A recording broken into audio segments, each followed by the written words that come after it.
Konnichiwa, minasan! Welcome back to another Japanese lesson from some guy. Now that we're familiar with the different writing systems of Japanese, we're going to get into the fun stuff and start actually speaking the language.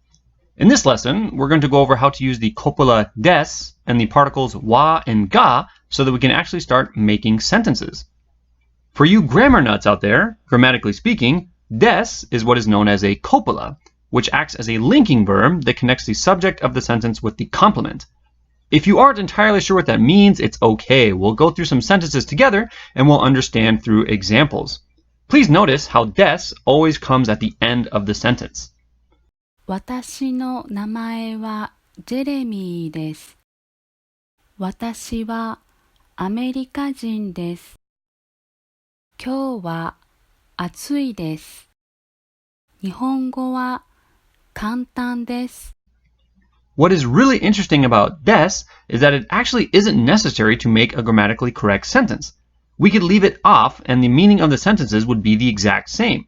The only thing that would change is the level of politeness. Without des, they are more informal.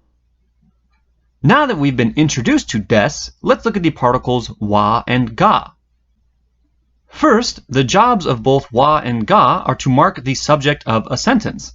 A typical translation of wa is as for subject. So for example, in the sentence, 私はアメリカ人です. We can see wa marking the subject of the sentence 私.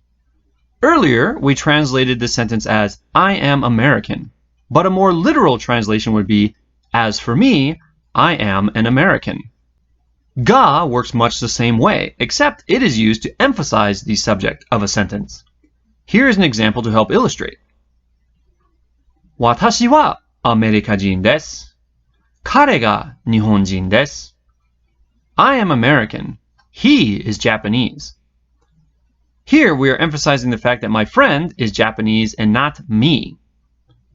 Another important thing to remember about the differences between wa and ga is that what comes after wa is what is important or being stressed in the sentence, and whatever comes before ga in the sentence is what is important or being stressed.